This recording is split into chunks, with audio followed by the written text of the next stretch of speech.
यदि अनजाने भी हुआ है तो वो अबोध बालक नहीं हैं, उनको ऐसा नहीं करना चाहिए था। यह पीड़ा पहुंचाने वाली थी, लेकिन आनंद मोहन जी को भी यह काम नहीं करना चाहिए था। जो सनातन परंपरा के लोग हैं वो जानते हैं टिकट मिलेगा कहाँ मिलेगा, ये चिंता का विषय नहीं है। जब मूल धारा पर बिहार की आवाम ने जिसे अपना नेता मान लिया, अब उस पर बहुत चिंता करने की हम लोगों को ज़रूरत नहीं है। उन्होंने संघर्ष से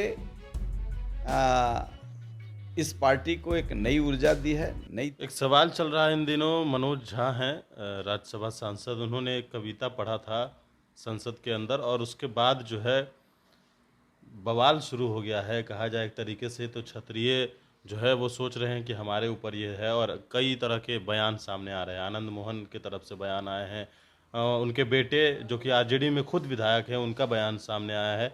इस तमाम चीज़ों को लेकर आपकी क्या राय है? मैं जितना समझ पाया हूँ, मैं समझता हूँ कि जो नकली सामाजिक न्याय के पुरोधे हैं, उन लोगों ने एक साजिश के तहत इस खेल को शुरू कराया है और इसके शिकार लोग जाने अनजाने बन रहे हैं। मनोज झा जी को पढ़े लिखे हैं, प्रोफेसर हैं, शिक्षकों का मैं सम्मान करता हूँ। उनको इस तरह का कविता नहीं पढ़ना चाहिए था। कविता बहुत तरह का कवियों ने लिखा है।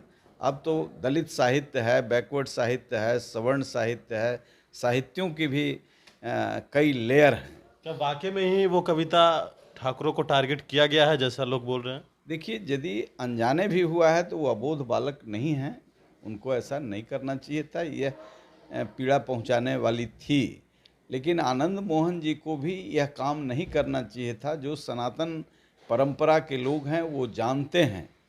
जिन शब्दों का उन्होंने प्रयोग किया है, मैं उनका भी शुभचिंतक हूँ। हालांकि जहाँ हैं उस जमात का मैं शुभचिंतक नहीं हूँ, लेकिन उनके संघर्षों में, उनके कठिन परिस्थितियों में मैंने उनका साथ दिया है।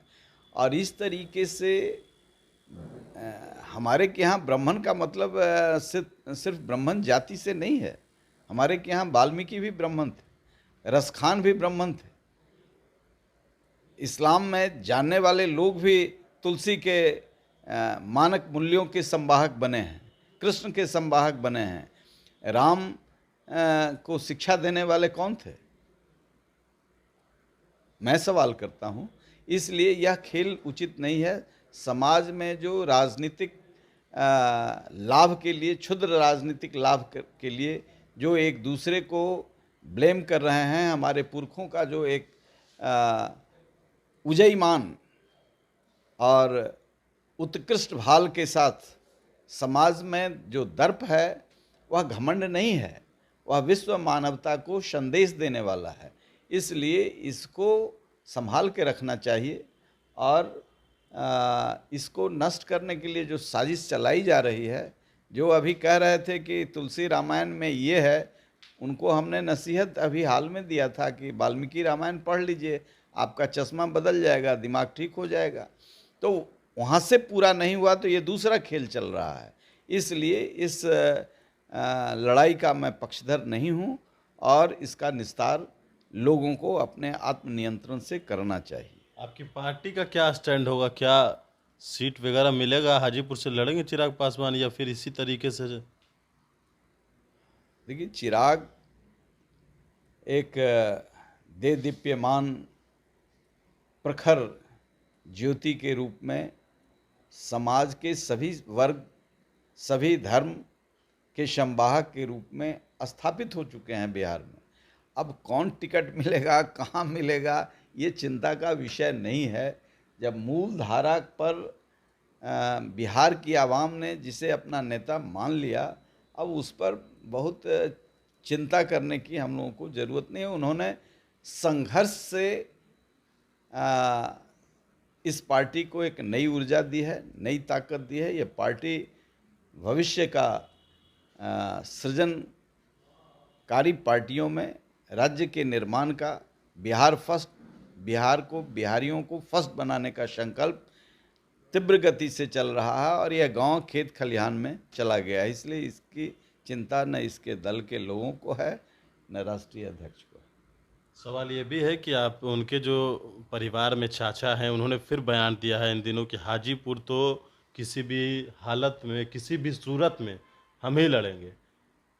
अच्छा, हाजीपुर हम भी लड़ेंगे तो इसमें क्या दिक्कत है भाई, लड़ें। जनता, हाजीपुर की जनता चिराग को खोज रहा है, हर कोने में खोज रहा है, बिहार में खोज रहा है, तो वो कहाँ कहाँ लड़ेंगे। वो लड़ने की क्षमता अपना बनाए।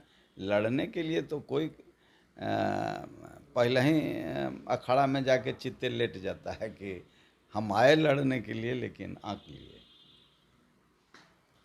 चलिए, बिल्कुल। तो हमारे साथ पूर्व सांसद डॉक्टर अरुण कुमार थे। कई ऐसे सवाल थे जो हमने इनसे जाने हैं और भी अपडेट्स देंगे हम इस के साथ।